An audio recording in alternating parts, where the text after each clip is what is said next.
Hey, are you feeling disconnected from sensuality? Discover how to embrace your curvaceous movement with Kisomba dancing.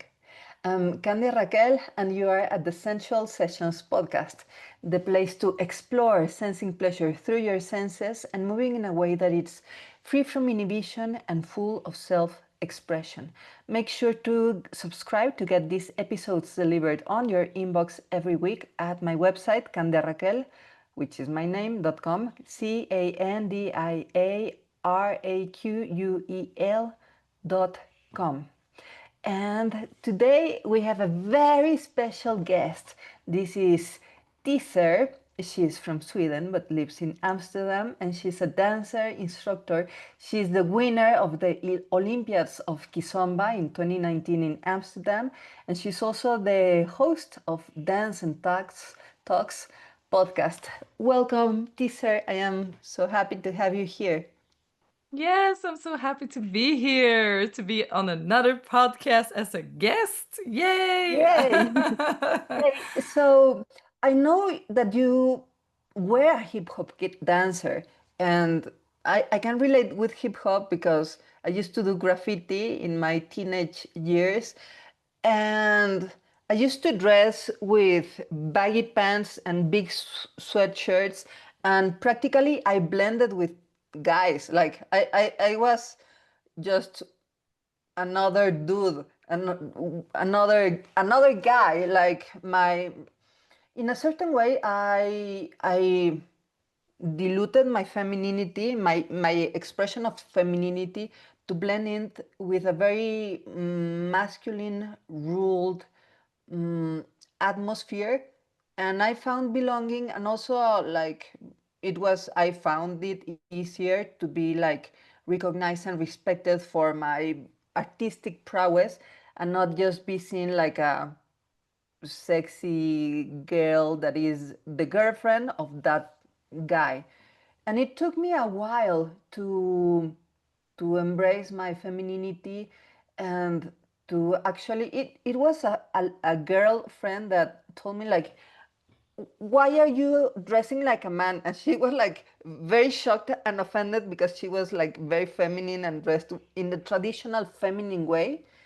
Yeah. And until then, like, I reflected and just evolved my way of expressing. So yeah, I am very curious about your story, because hip hop is like, I am the boss and move away because I just arrived, and it's very competitive and it's edgy and I love it. And I don't I and on the other hand, Kizomba is very sensuous and voluptuous, and Mm. every like women are like proud to show their curves. So I am very curious on how has your experience with femininity, identity been from hip hop to Kizomba. I don't know. Perhaps you were a very feminine, curvaceous hip hop dancer. But No, no, I wasn't. No, I agree with you. There was a time of my life. So when I started dancing in my child before I was 3. My mom put me, in the classical kids pink bathing suit type of ballet classes, right? So I loved being girly when I was younger, princess vibes. And then around my teenager years, I just thought everything was so cool with hip hop. Like I just loved every expression of the music videos and the rawness and stuff. But when I entered the hip hop scene in the city where I'm from in Sweden, there was not a lot of options, and there was just one hip hop crew, and basically you had to fight to get in, right? Like you had to audition to get in, and already there the competitive element started. And so if you wanted to be in the crew, you needed to know all styles. And for people that don't know, in Europe back then, early 2000s, we called everything street dance. But you needed to know not only regular hip hop, like New Jack Swing and stuff that came in the 80s, you needed to know breakdance and locking and popping and house. And then crump was new. So that's a very aggressive style from LA. I also had to learn that. And on top of it, I had to do it next to the guys. So it became very early on that battling and competing on the same level as the guys were the only way to earn respect. And especially if you're a little white girl next to it, you know, you had to fight even harder. So it was really, I felt like I had a lot of years where I proved how strong I was, how endurance I was, how much of how courageous I could be, up in your face attitude, all of that.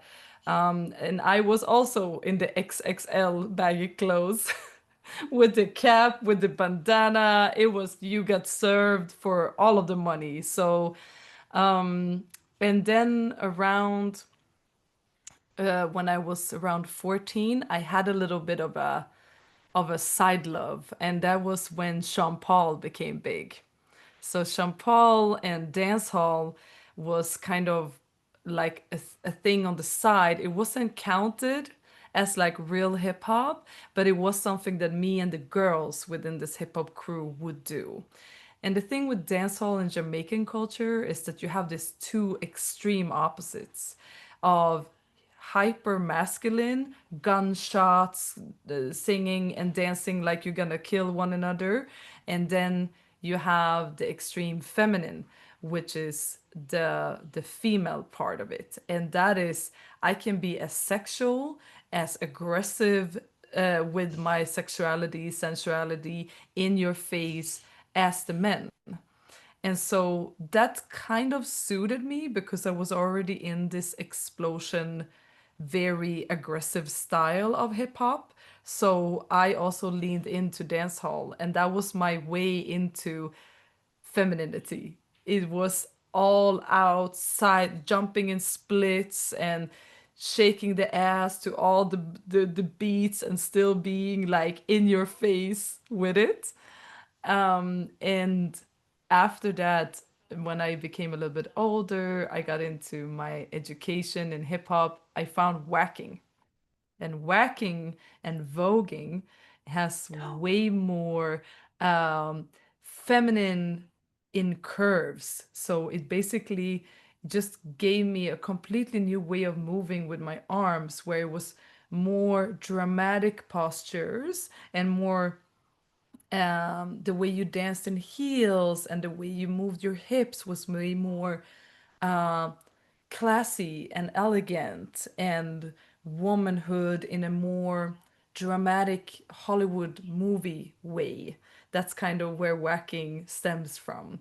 So all throughout my lineage of dancing, there has been these puzzle pieces. And then 11 years ago, I found Kizomba, and I finally felt like in Kizomba, I can be it all. One part of me can be this beat killer, aggressive, tarasho kind of kizomba dancer, and the other part of me can be the flowy, the elegant, the queen that comes also more from like just being led and take me on my journey as a follower and just let me shine and let me make us beautiful. So there was a long journey in one answer, but that's how it went from my very masculine phase to what I now feel like I've landed in more of a mature female kind of Yeah, expression. Yeah. expression. I am loving it because, and I feel that these may be relieving for the sensualists here listening to us that are like accountants or like work in positions of power and are women but feel that they have had to somehow hide their femininity because there can be like an expression of femininity that it's strong and that it's in your face. It's not exclusive to the masculine as we have been led to believe. And I love it. like for example the twerking in your face, it's it's a very pleasurable movement for, I mean, for my body. It took me a while to coordinate and embody like the rhythm and the tone of relaxation, but certain muscles like shaking that also it's shake and it's not like ugh, clumsy and funny. So there's, yeah, like femininity can be very active and also aggressive. It doesn't have to be passive or princessy. And also masculinity can be gentle and guiding. For example, when I have seen you dancing with a partner, Kisomba, it's like, wow, the partner is super aware leading, but is leading with not in a brutal way, like I spank you and I throw you to the floor because I am the one leading. No, it's like a refined like direction and leadership. So I feel that is liberating from the traditional stereotypes of masculinity and femininity, and even liberating from the current trends of divine feminine energy and be a soft goddess and etc., that often forgets that many female goddesses are like fierce and killers. Like you have Kali with a tongue, and it's like more women depicts the energy of women in her fierceness, like during PMS or pushing out a baby. That it's not like everything is cute and no, it's blood out there and it's like "Rah," but it's the energy. It's a life giving energy. So yeah, It's funny because I also had like my last one of my last latest studying courses. I brought up four different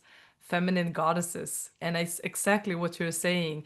wow. Most feminine goddesses that are the most common ones are the goddesses of love and war. Love and war.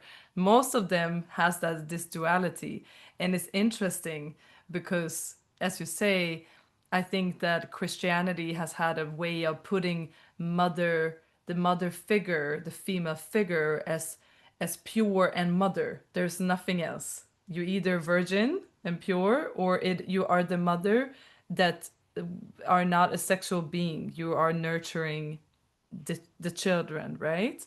So I feel like there we have kind of lost a little bit of the women that you prayed to in war, that was the goddesses of that would welcome you in especially in my own culture with the Vikings. Freya is the goddess of love and war. She's the one who welcomes you. If you died in battle, you go to Odin and Valhalla. But if you want to enter the stage after life, you have to go through her. So there was also, yeah, what you're saying is so true. There is a rooted ground femininity, Mother Earth, volcanoes, the storms, everything is not cute, you know? Uh-huh. And It's so not yeah, cute. Yeah, yeah. and I remember that the Mother Earth goddess here in Mexico is a serpent with two heads. And there's a meme that, well, Mexico has a very strong Catholic background, and the maximum figure is the Virgin Mary, that is the Guadalupana, the Virgin of Guadalupe. And it's like almost like you that see for us when we are in despair. It's like the maximum prayer. And there's a meme that they put that legend into the Aztec goddess with the two heads of snake, and it's like like brutal. But yeah, like feminine energy is very aggressive. Like sometimes even like I have seen my grandmothers looked at my uncles or at any other person, and just with a glance I have seen men take two little steps backward because it's like the Yeah. that energy that is connected with the darkest, deepest Valhalla uh, essence, and also the life-giving essence, like the mystery of the rites of passage. And I love to see that energy being able to be expressed freely in Kisomba. Me too. That That's that I why I'm have addicted. addicted to Kisomba. And This actually, I have heard about Kisomba maybe 4 years ago, and I was like, yeah, but I never paid attention because like workaholic until I saw your videos, and then I have gone into like long Kisomba watching in YouTube, and I really love it because it's very sensual, it's unbound, it's expressive, and it's on the edge of sexual without, like, very easily you could go from Kisomba to the bedroom, I believe, I don't know. But it's, yeah, it's like refined, and at the same time has this brimming raw essence. So tell us, what is Kisomba? Well, as you say, I feel like Kizomba could be a lot of different things for different people. But I will tell what it is for me because I never entered Kizomba as a single person. I've been in a very long relationship. I am now 13 years with my man. We both entered Kizomba together from the hip hop scene. And so, because Kizomba never filled a role for me of trying to find a date or anything like that, Kizomba became something completely different for me. And yes, there are absolutely um sensual energy, that is the beauty for me with Kizomba that I didn't always feel with, for example, salsa and bachata, which also are really fun styles. That's for sure. But with kizomba, it's more similar to tango. You share the weight, you balance the Wow. weight together, and therefore we call it the African tango, right? So when it started in Angola, it's something you can dance with your grandpa and your grandma. It's not something that is necessarily very sexual. Kizomba means party. It comes from semba, which means belly to belly, and it is because you're dancing with a shared weight. You're connecting with your solar plexus together, and instead of going away and to back into each other, we're going the same with the same energy. So you can basically dance kizomba without any hands, without any leading, as long as you keep the energy connected with your solar plexus and you're mirroring the length of the steps. You can do a complete bluetooth dance with somebody, and that's very magical if you dare to open up. And this is where it becomes interesting with Kizomba because I can feel within the first second that I hold somebody in my arms if this person is closed off or if this person is open. And if this person is open, it can go all the way from having fun, musical. We are like exploring music together. I am giving what I hear in the music, you are feeding off and you get inspired by that. Or we can go all the way to like, we are healing something because I let you in this moment, and now I talk from a classical. I dance with a lot of men, but of course women can be leaders and the other way around. But if I talk from a classical standpoint, I do feel that kizomba can have healing purposes because maybe no matter what you go through in life, in this moment, when we are living in this moment, I let you lead and I will give you everything that comes with me following. You will tell me what we're painting, but I will add the colors and I will let you express vulnerability because I got you, you know, and I will let you explore and we will fail together and I will save those mistakes. So now we are into a completely different territory, and that's for me because Kizomba is dance to different music. We can dance on Afro beats and hip hop. We can dance to instrumental. We can dance to only somebody singing their heart out. It does not matter because you can change the speed of Kizomba. And especially now when we also have Urban Kiss, which is the modern version that developed in Paris about 15 years ago, where we're now doing fusions between all different kinds of styles, and things are going from dancing around each other in circles to we can also add lines and going more side to side and become more technical and fast. So that is my scope of Kizomba. It has a variety and a spectrum that serves all my emotions and all my expressions. Wow. Wow, wow. Love it. The African tango. I had an amazing experience with tango one time, taking a seminar. An Argentinian, very old teacher came to teach us. He was like 75 years old or something. I had never ever danced tango, and they called me to demonstrate, and I was like, no.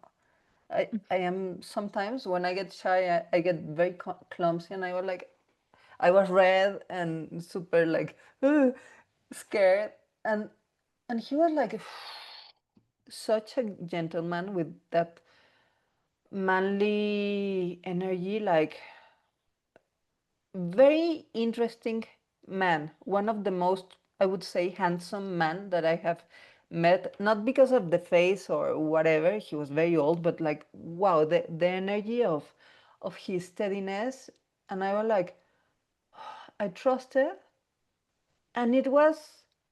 I mean, he made me dance tango, and I just found that first off, I relaxed, not because I wanted, because of what he did, and he somehow placed his body and his feet in such a way that I had no other choice but to step to a certain place and to move at his rhythm. And it was a very interesting and also like strange experience because I am used to be the leader and to be independent and to do things alone, and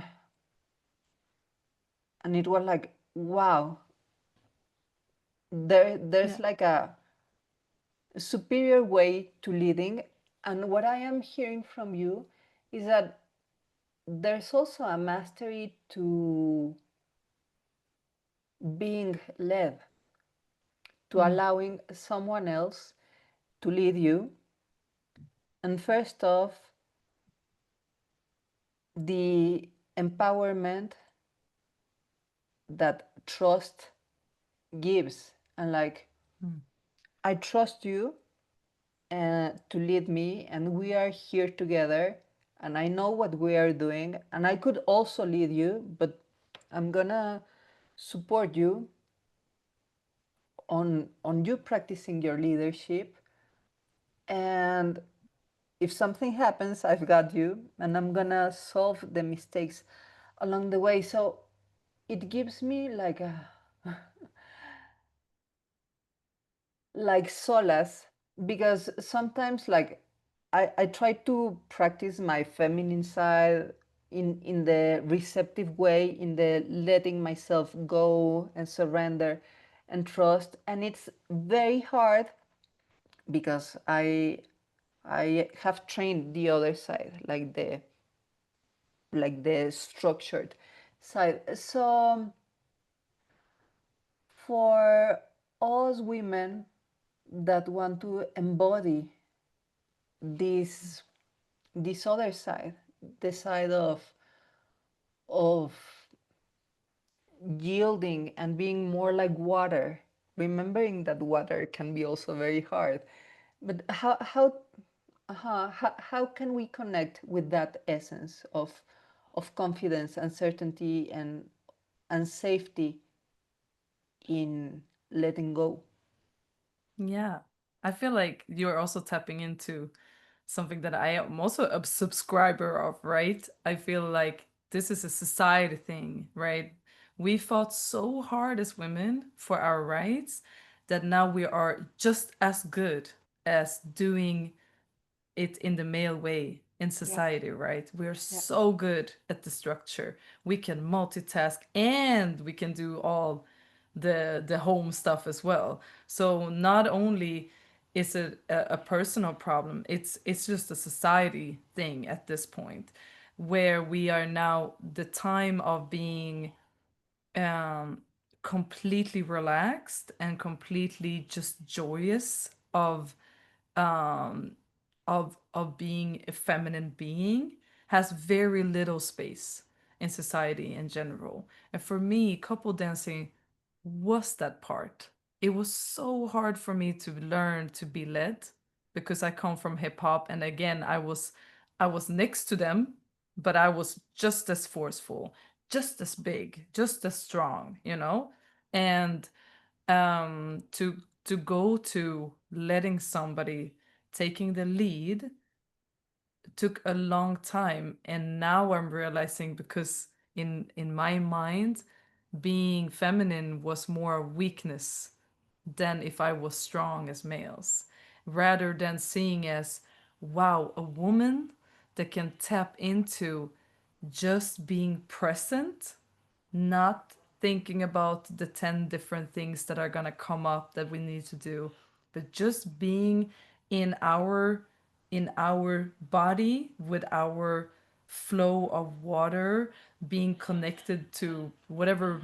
If you believe in whatever religion, you still know that our bodies are cycled with the moon. Like we are still connected to Earth in a completely different way.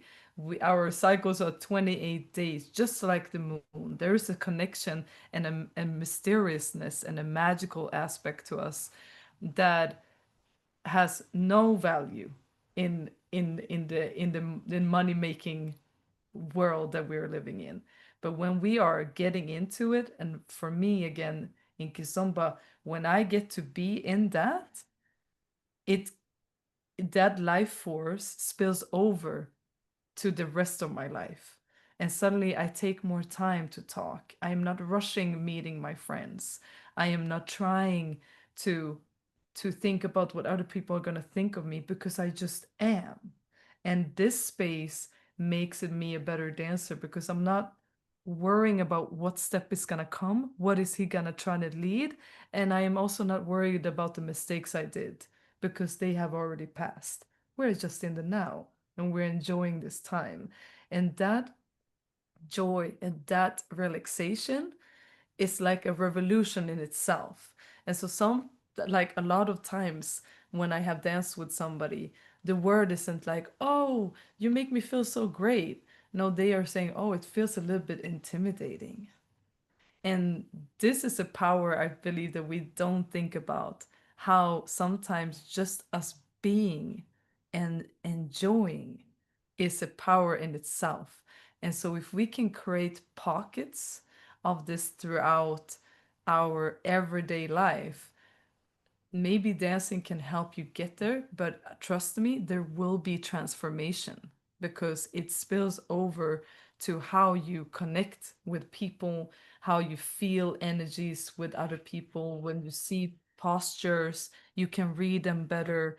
It is something that changes within our autonomy, I believe, when we just get to be in the I surrender and I let myself being led so that I can shine and that I can spread and sprinkle my love across the way.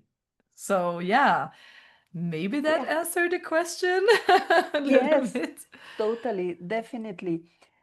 So, would you share with us a little exercise or a little tip so we can connect to that energy of beingness and allowing ourselves to be led that I feel can be useful, like prior walking into the dance hall and dance Kisomba, but also could be useful before you are going on a first date with someone that you like, or even when you are talking with someone you love and you want to really listen to that person instead of laying your frame on them and fix their life.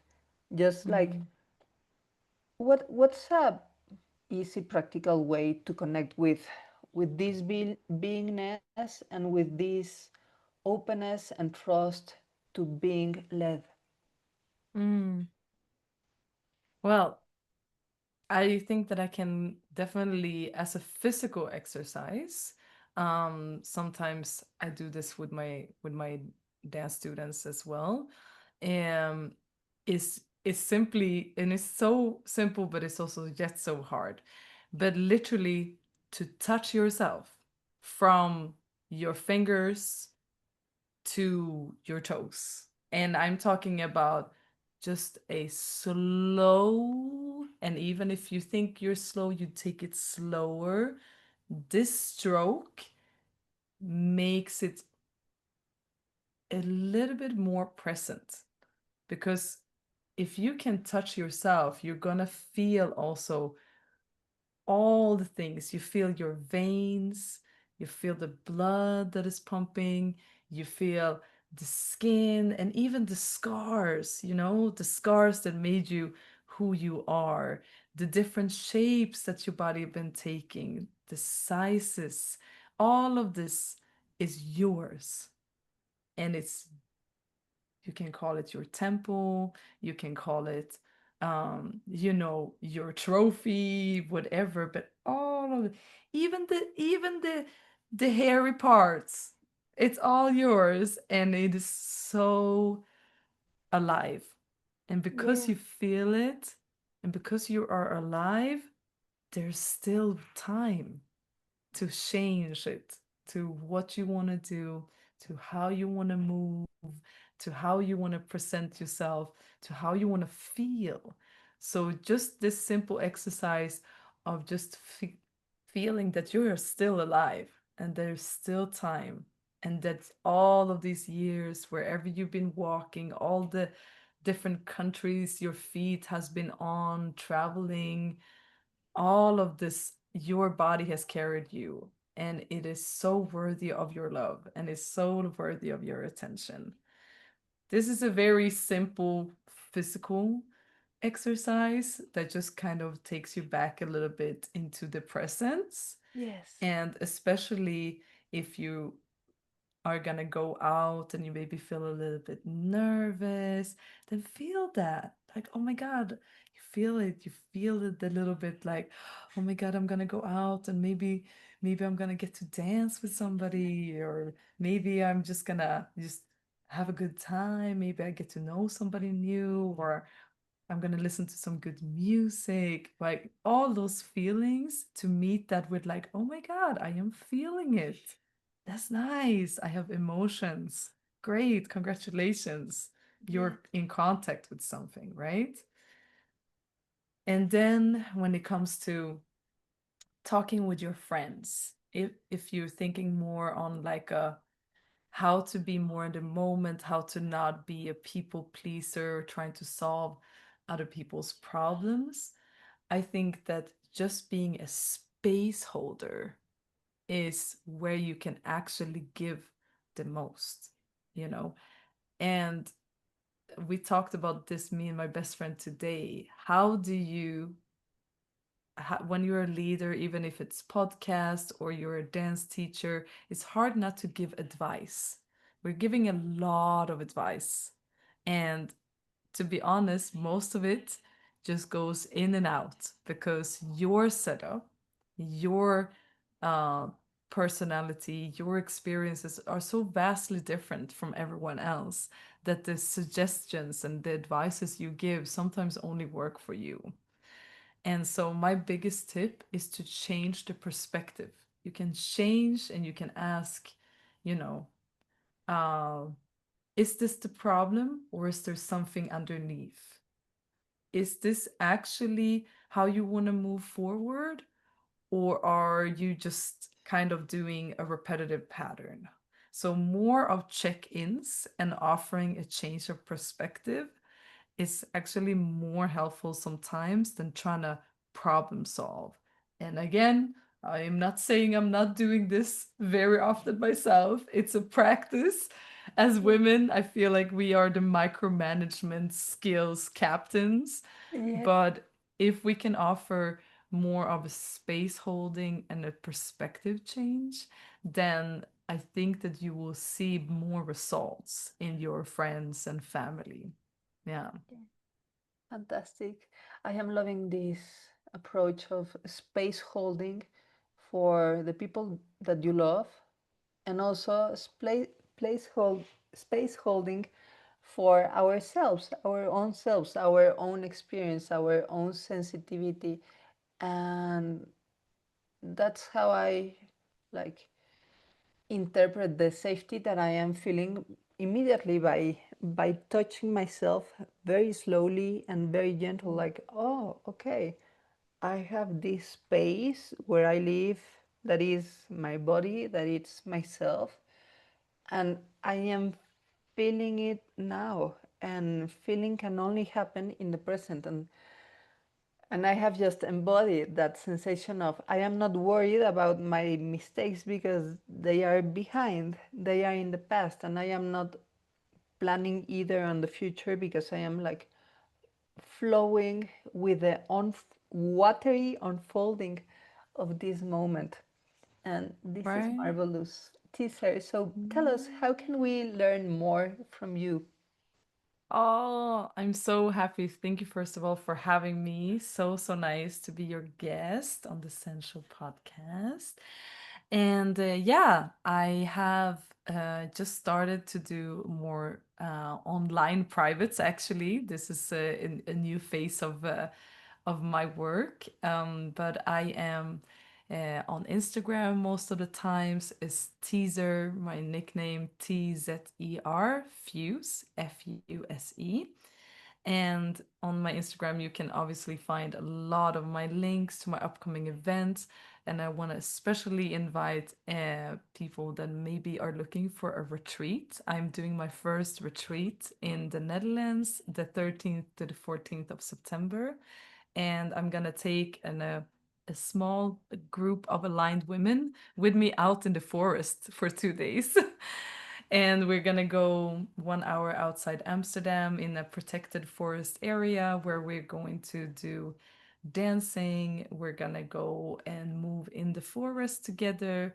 We're gonna do some plant medicine, fire ceremony, video shoot in nature, and of course, a lot in between about unblocking things on your path and calling in the new things you want to arrive. And I really just wanted to create a magical 2 day experience, more than just offering only dance classes. So, this is my first time doing it. So, welcome from all over the world. You can come and Yay. enjoy a retreat. That's fantastic. Thank you for Thank coming and you. sharing with us, teaser. Thank you so much. Thank you. And thank you, sensualists, for being here. Do go to Instagram and follow Tzer, which is Tserfusion, Tzer Fusion, and click there to book your spot at her upcoming 2 day retreat Holland for in Holland's forest for a transformational experience that includes plant medicine and dancing. Also, she's giving online privates. And if you haven't already, go grab the free guide to awaken sensuality at my website, Candia Raquel, my name.com, www.candiaraquel.com. Until next time, remember to take the time to sense your fire so you can share the flame. Yay! Yay!